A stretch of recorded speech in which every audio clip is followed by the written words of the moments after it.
मुंबई गोवा हायवेच्या रखडलेल्या कामावरून मनसे आक्रमक झाली। रत्नागिरी जिल्ह्यातील पाली इथं मनसैनिकांनी ठेकेदाराचा जेसीबी फोडला। राज ठाकरेंनी दिलेल्या आदेशानंतर मनसैनिकांनी हे खळखट्याक आंदोलन सुरू केलं आणि यापूर्वी राजापूर आणि रत्नागिरीतही मनसैनिकांकडून ठेकेदारांच्या कार्यालयाची तोडफोड करण्यात आली होती।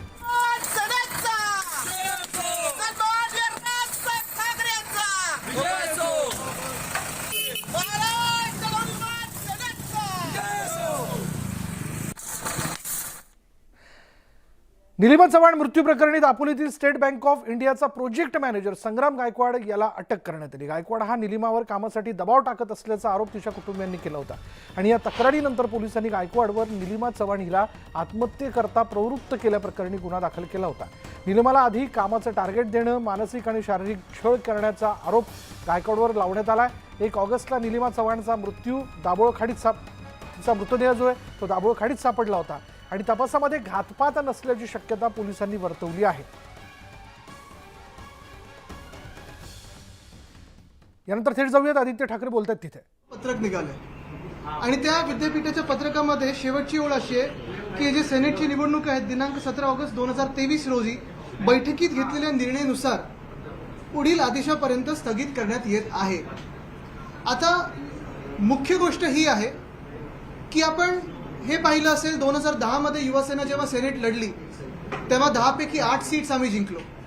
2017 मध्ये जेव्हा आम्ही निवडणूक लढलो तेव्हा 10 पैकी 10 सीट्स लढलो आणि 10 पैकी 10 सीट्स जिंकलो देखील।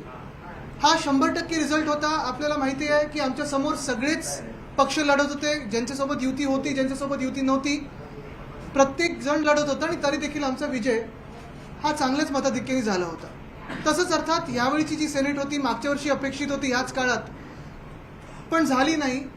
यावर्षी सगळं प्रक्रिया सुरू झाली, वोटर रजिस्ट्रेशन सुरू झालं, निवडणूक पूर्ण कार्यक्रम जाहीर झाला आणि साधारणपणे मी असं बघितलं देशामध्ये की एकदा निवडणूक कार्यक्रम झाल्यानंतर, आणि मी मागच्याच आठवड्यात TN सेशन साहेबांचं देखील पुस्तक वाचत होतो, कुठच्या परिस्थितीत त्यांनी निवडणुका त्या दशकांमध्ये घेतलेल्या आहेत आणि आता जर आपण पाहिलं तर निवडणुका जाहीर झाल्यानंतर आम्ही असू, अजून 1-2 संघटना असतील, काही अजून वेगळे उमेदवार असतील, अपक्ष उमेदवार असतील, ह्यांनी ठरवलेलं ही निवडणूक लढवायची।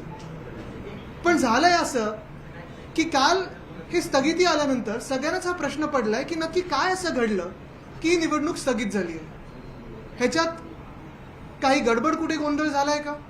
जसं मध्यंतरी आपण पाहिलं असेल बेंगालमध्ये दंगली होतील म्हणून केंद्र सरकारने कितीतरी पथकं वेगळ्या केंद्रीय यंत्रणांच्या पाठवल्या होत्या, मग सेंट्रल फोर्सेस असतील, एजन्सीज असतील, तसं तर वातावरण इथे नाही आहे। मणिपूरमध्ये जसं पेटलं वातावरण तसं तिथे वातावरण नाही आहे। बरं, आम्ही जे काही पक्ष, संघटना, अपक्ष वगैरे लढत होतो, कुठेही वादविवाद न करता, कुठेही भांडणं न होता, कुठेही मारामारी न होता आम्ही ही निवडणूक लढत होतो।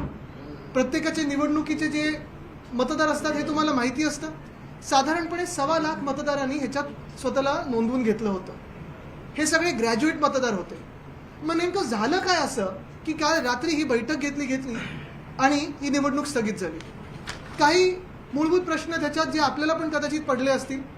पहिली गोष्ट म्हणजे जसं मी सांगितलं की काय घडलं, अचानक असं काय झालं की निवडणूक प्रोग्राम पूर्ण जाहीर झाल्यानंतर ही निवडणूक स्थगित झाली। दुसरी गोष्ट म्हणजे ह्या ज्या पत्रकात लिहिलेलं आहे की बैठकीनुसार ही बैठक कुठे झाली, किती वाजता झाली, कोणाच्या घरी झाली, कोण कोण होतं त्या बैठकीमध्ये, बैठकीचे काही मिनिट्स आहेत का, हे कोणालाच माहिती नाहीये।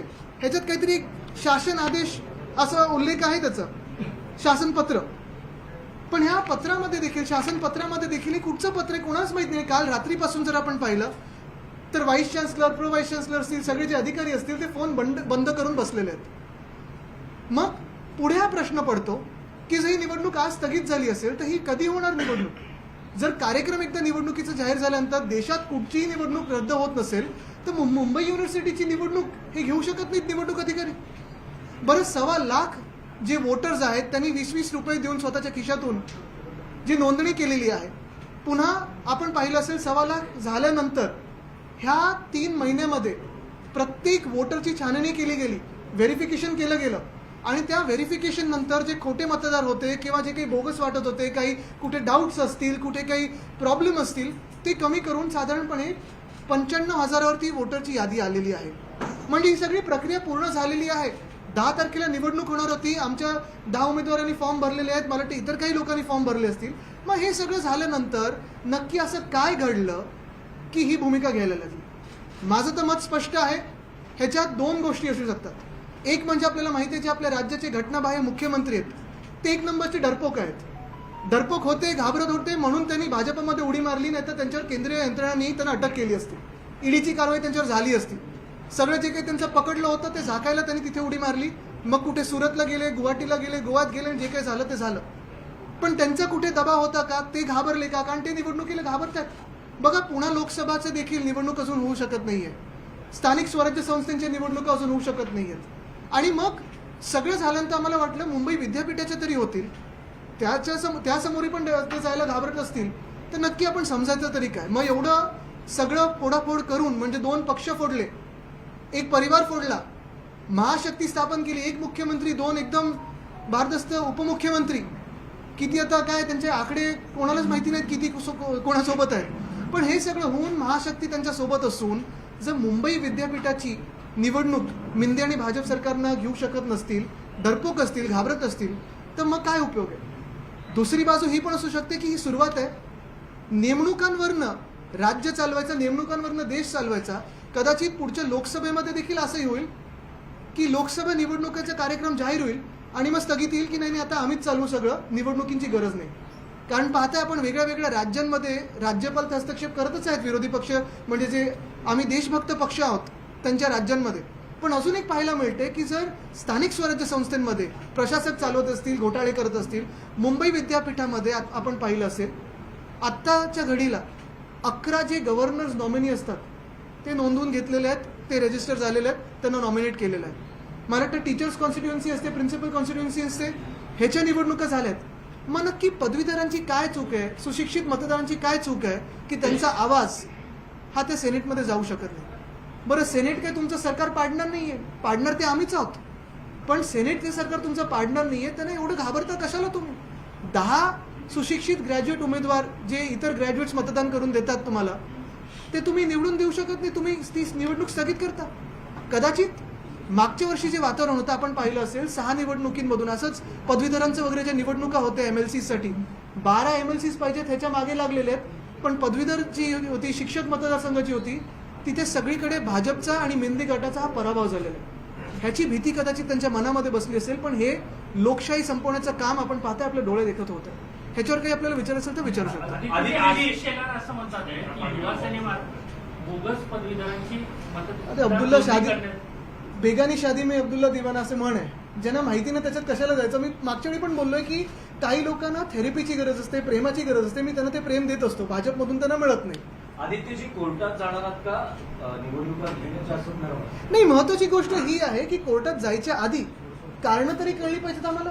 राज्यपाल त्या बैठकीत होते की नव्हते, राज्यपालांना हा निर्णय कळवला होता की नव्हता, घटनाबाह्य मुख्यमंत्र्यांचा दबाव आहे की नाही याच्यावर, हे कळलं पाहिजे. कारण तसं जर पाहिलं तर असं कुठेही काही एक सुद्धा घटना घडली नाहीये जिथे तुम्हाला वाटते की या निवडणुकीला स्थगिती द्यायला पाहिजे. बरं, छाननी तर झाली आहे ना 3 महिने. मग तुम्ही त्या रजिस्टर आणि त्या जे निवडणूक अधिकारी आहेत त्यांना काही चौकशी करणार का, त्यांची अटक करणार का की बोगस मतदार नोंदवून घेतले? छाननी होऊन सगळं होऊन जर तुम्ही निवडणूक घेत नाही म्हणजे तुम्ही घाबरता आणि तुम्हाला लोकशाही नकोय. पण तुम्ही कुलगुरूंना स्वतः भेटणार का? मी नाही भेटणार, मी भेटणार नाही. आमच्यात तर सेनेटर्स तिथे गेलेले आहेत जे 10 वर्ष काम करत आहेत. आमची युवासेनेची पण मंडळी तिथे जाणार आहे. त्यांना एकदम शांततेत आम्ही विचारणार की काय कारण होतं हे तर विचारणार आम्ही आणि जनतेसमोर येऊ द्या. पण हे जनतेला कळलंय की मिंदे आणि भाजप सरकार हे निवडणुकीला घाबरतं, कारण त्यांना आता मॅन्डेट मिळणार नाही, ना लोकसभेत मिळणार ना मुंबई युनिव्हर्सिटीच्या सेनेटमध्ये मिळणार. पण कारण स्पष्ट झालं तर त्यानंतर तरी कोर्टात जाण्याचा तुमचा कारण स्पष्ट झालं तर सरकारने पुढे पावलं उचलली पाहिजेत.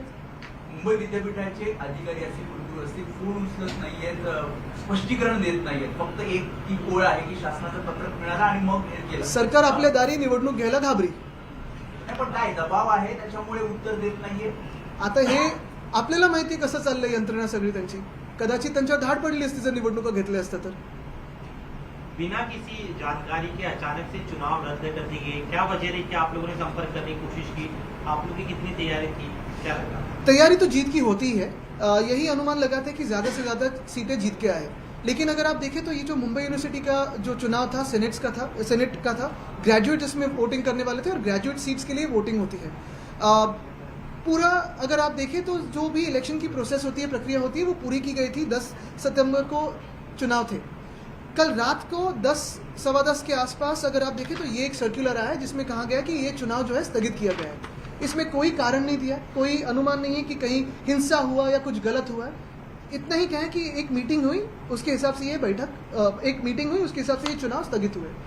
मुझे यही जानना है कि अगर पूरे कोविड के समय में बंगाल में चुनाव आप करवा सकते हो और कोविड देश भर में फैला सकते हो, अगर पूरे हिंसाचार के समय में वहाँ पंचायत के पोस्ट ले सकते हो, मणिपुर की तो जैसी सिचुएशन यहाँ नहीं है, हालत नहीं है, किसी एक संगठन ने या एक पार्टी ने दूसरे पर कोई आरोप नहीं लगाया, कुछ नहीं, कुछ गड़बड़ नहीं है, कोई कीचड़ नहीं है, तो फिर क्यों ये स्थगित किया गया?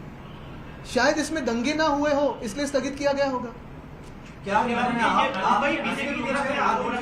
अनेक जे विद्यार्थी चळवळीत काम करणारे तरुण असतील, पदवीधर असतील, त्यांचा हिरमोड झालेला आहे. कारण अगदी आज शेवटचा अर्ज दाखल करण्याचा हे आणि अशा पद्धतीने स्थगित. युवा सेनेची पुढे काय भूमिका राहणार, म्हणजे आक्रमक पद्धतीने काय केलं जाणार? नाही, युवा सेना शिवसेना आम्ही हे सरकार तर पाडायला लागणार, कारण हे लोकशाही विरुद्ध सरकार आहे, देशाच्या विरुद्ध सरकार आहे.